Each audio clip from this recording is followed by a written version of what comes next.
हमारे साथ मौजूद है वीरेंद्र सचदेवा जी। सर, दिल्ली में जो लगातार बारिश यानी 2 दिन की बारिश हुई है, 28 और कल की बारिश देखे या परसों की बारिश देखे, तो जिसमें 28 की बारिश में हमने खुद कवर किया है। अगर ग्रीन पार्क की मैं बात करूँ, वहाँ पे ऐसा हुआ कि जिसे बेसमेंट तो पूरा फुल था, 12 फुट जितना ऊंचा है, उसके ऊपर भी 5 फुट तक पानी आया है। और वहाँ के लोग, बड़े बुजुर्ग जो किराना दुकान चलाते हैं या जो घर में रहते हैं, वो परेशान है। अभी तो हम जस्ट सामान लाए थे और लाखों का सामान नुकसान हुआ है, मेडिसिन शॉप इस तरह का।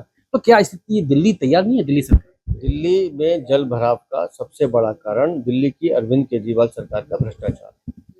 इन्होंने नालों की सफाई नहीं की। इसके साथ साथ जो जल भराव के समय पंपों की व्यवस्था करनी होती है वो भी नहीं की।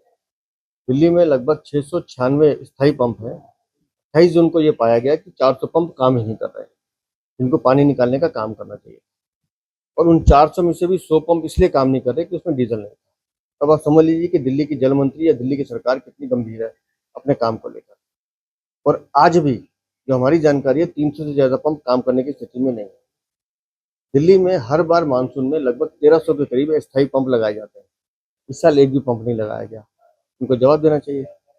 और जो जल भराव की आपने बात की, दिल्ली में 11 परिवारों के परिवारजन सिर्फ जल भराव के कारण असमय ईश्वर के चरणों में चले गए। कौन है उसका जिम्मेदार? तो जल भराव के जिम्मेदार अरविंद केजरीवाल की सरकार है। उनकी जान की जो कीमत है वो अरविंद केजरीवाल सरकार के कारण है। और हमारी ये मांग है, उन सब परिवारों को 1-1 करोड़ का मुआवजा मिलना चाहिए। साथ साथ जो आपने कहा, आपने ग्रीन पार्क का जिक्र किया, इसी तरह से पुरानी दिल्ली है, इसी तरह से मालवीय नगर है, इसी तरह से हमने और भी क्षेत्रों में देखा है जहाँ जल भराव के कारण लोगों के टीवी, फ्रिज, फर्नीचर सब खराब हो गए। लोगों को किराने की दुकानें हैं जिसमें सामान भरा हुआ वो सब खराब हो गया। उनका क्या कसूर है कि वो उस दिल्ली में रहते हैं जिसमें अरविंद केजरीवाल की भ्रष्ट सरकार का शासन है, जो ना पानी पिला सकती है और जब जल भराव हो जाए तो ना पानी निकाल सकती है। तो ऐसे सब लोगों का भी सर्वे करके उनको भी मुआवजा देना चाहिए। सर, आपने कहा कि 1-1 करोड़ रुपए का मुआवजा मिलना चाहिए जिनकी डेथ हुई है। दिल्ली सरकार दे रही है 10-10 लाख रुपए, कह रही है बहुत है। तो मैं वही तो कह रहा हूँ ना कि अपने भ्रष्टाचार के लिए आपने जिन मासूम लोगों की जिंदगी ले ली, कम से कम उनके परिवार को तो संबल दें। इसलिए हमने 1-1 करोड़ की मांग की। सर, लास्ट सवाल है कि जिस तरह आपने कहा 28 को जो बारिश हुई, पूरा दिल्ली डूब नहीं गया, पूरे दिल्ली में बाढ़ सा आ गया। तो उसके बाद फिर जो बारिश आई है, सेकंड बारिश, उसमें काफी हद तक कम हुआ। तो इसका मतलब है कहीं ना कहीं सफाई नहीं हुआ।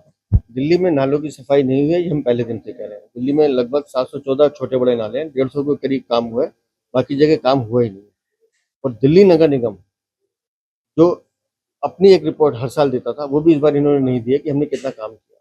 सिर्फ प्रेस में आके घोषणा करते हैं कि हमने बहुत काम कर दिया, लेकिन कमिश्नर ऑफिस से जो रिपोर्ट आती थी वो इस बार भी लापता है।